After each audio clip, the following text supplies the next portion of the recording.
Et je trouve insultant de parler des femmes thaïlandaises à répétition, de parler d'elles comme du bétail, de parler d'elles pour faire parler, de parler d'elles pour faire des vues. À un moment donné, stop la mascarade. C'est des personnes qui travaillent dans les champs, c'est des médecins, c'est des journalistes, c'est des photographes, c'est des top modèles, ce sont des personnes qui ont fait des études.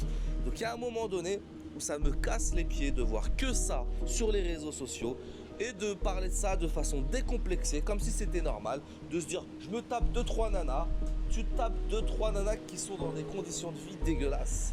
C'est tout. Tu n'as pas besoin d'en faire tout un étalage et de raconter ça à travers des réseaux sociaux parce qu'on s'en fout.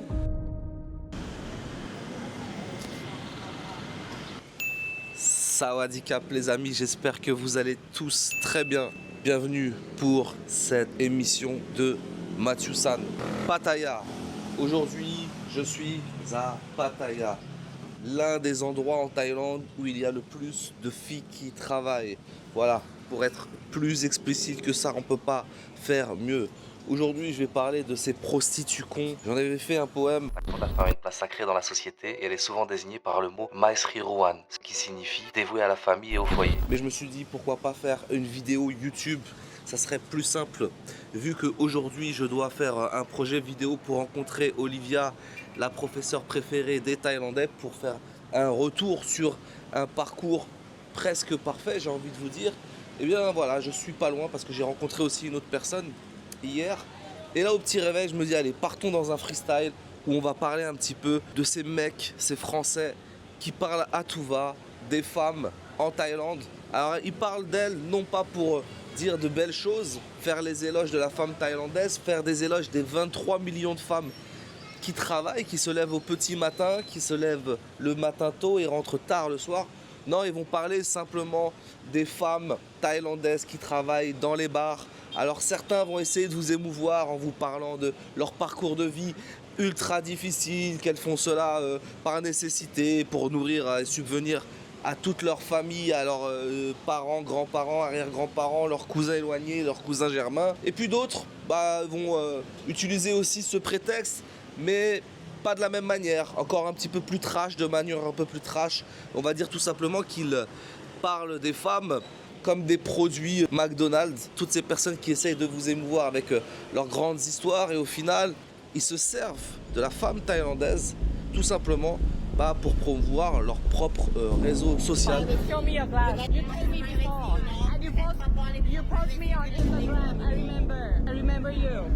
J'ai acheté des Ray-Ban Meta, mais je vous cache pas que la nuit, je ne les utilise pas parce que c'est dangereux. Ils se servent de la femme thaïlandaise tout simplement pour promouvoir leur propre réseau social et je trouve ça inadmissible puisqu'en fait on résume la femme que à la prostitution en Thaïlande. Alors comme je le disais, il y a 23 millions de femmes qui se lèvent travailler. Donc là, pour ces personnes-là, j'ai envie de te dire, ça peut encore passer puisque ils ne parlent pas d'elles de façon rabaissante, mais ils parlent quand même que de ça. Et en fait, ça devient un fonds de commerce qui devient fatigant.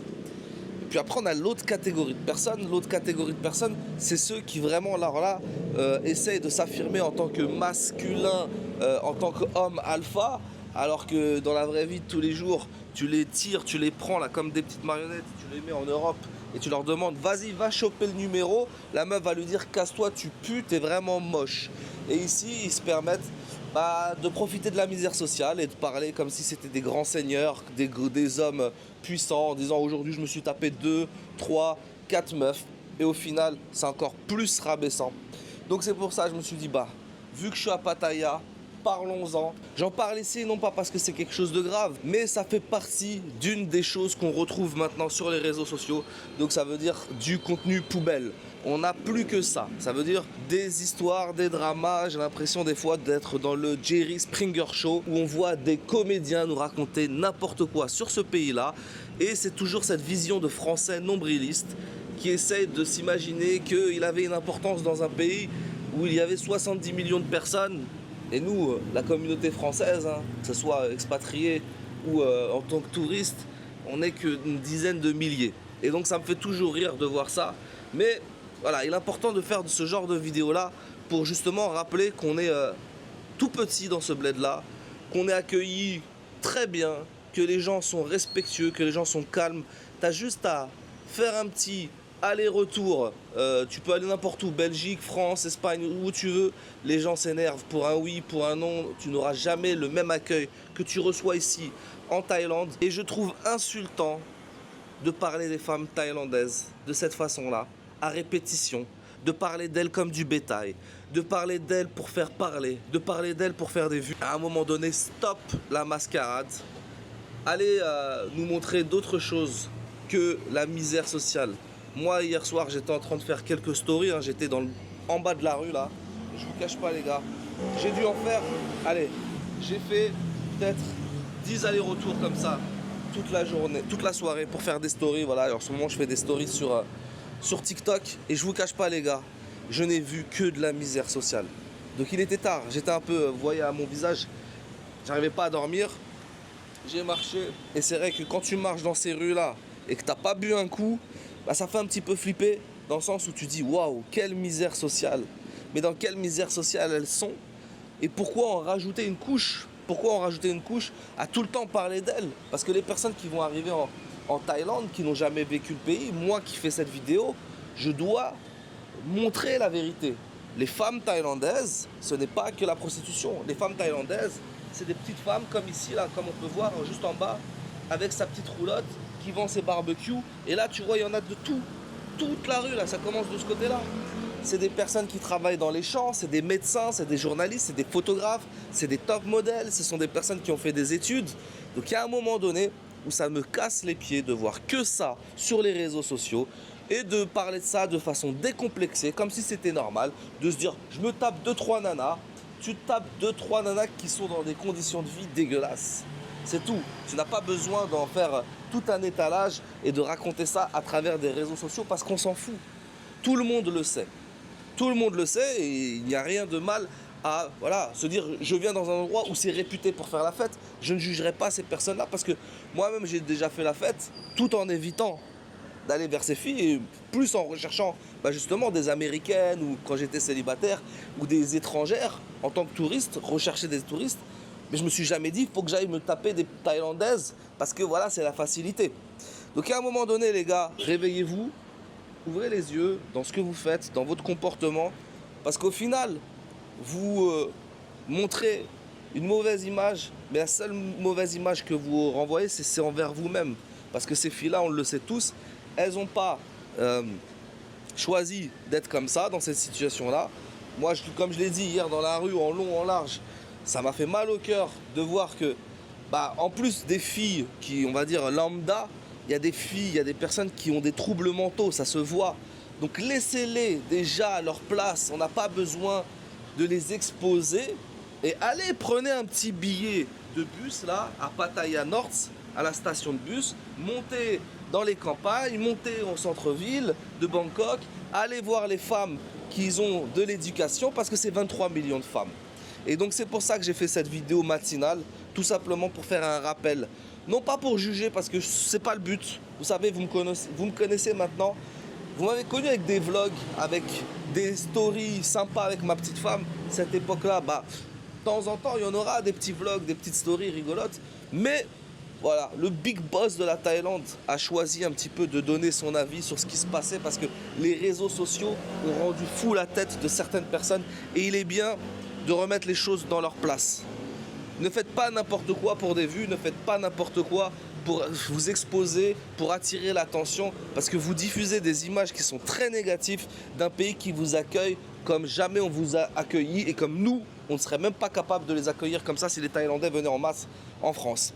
Voilà, j'espère avoir été clair dans cette vidéo. Dites-moi ce que vous en pensez, si je me gourre, si je dis des bêtises ou si justement j'ai touché un point sensible sur le comportement que nous avons les Français. Donc là aujourd'hui on parlait des femmes, mais il y a tant d'autres choses où les Français, comme je le disais, une toute petite communauté presque insignifiante en Thaïlande se permet de faire. Et je trouve que il est bon de rappeler que les réseaux sociaux c'est un outil utile pour apporter de belles choses. Et c'est pas parce que on parle pas de certaines choses qu'on est des bisounours ou qu'on masque une réalité. C'est leur réalité. On n'est pas thaïlandais. Je n'ai pas la pièce d'identité thaïlandaise. Je ne serai jamais le porte-parole des Thaïlandais. Ça, c'est une chose qui est importante à savoir. Et donc, je reste à ma place d'étranger d'étrangers mariés à une femme thaïlandaise qui respecte la culture et le pays. Et pour moi, ça suffit amplement. Voilà, c'était Mathieu San de la chaîne Clap Thaïlande. J'espère que cette vidéo vous a plu. Si vous aimez ce genre de contenu, eh ben, dites-le moi en commentaire, j'en ferai de temps en temps. Je vous fais des bisous et je vous dis ciao. En Thaïlande, la femme a une place sacrée dans la société et elle est souvent désignée par le mot Maesri Ruan, ce qui signifie dévouée à la famille et au foyer. Peu importe la classe sociale, chaque femme est forte et courageuse. Ce n'est pas qu'une poignée, mais bel et bien 23 millions de cœurs qui s'en vont chaque matin travailler. Qu'elles soient dans les champs, les bureaux, les usines ou les rues animées, elles incarnent la force et la vitalité. Parmi celles-ci, beaucoup exercent le métier de prostituée. On les appelle souvent Lady Bar, car dans le fond c'est interdit mais en même temps toléré. Tu verras ces filles intégrées à la société, marcher dans la rue, faire leur petit marché sans que personne ne vienne les juger. Certains étrangers qui viennent pour la première fois en Thaïlande sont choqués. Ces filles-là sont les meilleures comédiennes du monde. Faut jamais les croire. Tu verras si la petite homme pleure pour moi dans le taxi. Oubliant que chez nous c'est pareil, sauf que c'est caché. Des centaines de milliers de femmes ne sont pas dans les bars, mais tu les retrouves sur la barre de recherche Google en tapant escort girl. L'une est à l'air libre, l'autre cachée, mais la douleur des deux est bien réelle. Cette vidéo va peut-être changer ma vie, car là je vais me confier comme je me suis jamais confiée. Pour le train, je suis arrivée à Paris, 16e arrondissement, appartement et tout.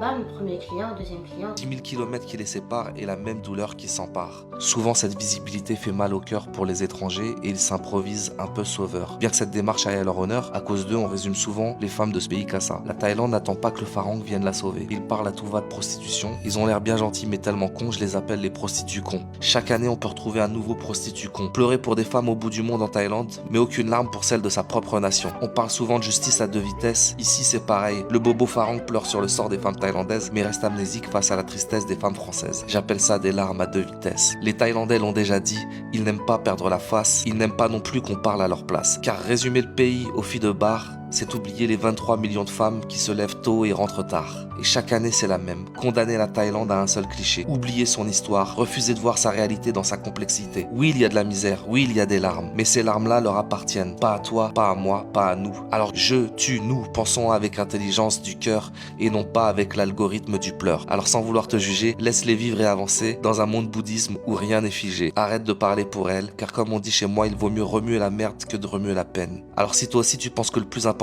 c'est de pas te pointer toutes les vérités, mais d'essayer coûte que coûte d'avancer, partage cette vidéo à une amie, à une sœur, à une mère, pour leur rappeler qu'elles valent mieux qu'un cliché qu'on voudrait leur coller. Et moi qui pensais dénoncer une vérité, je suis aussi un prostitut con au voyeurisme déplacé.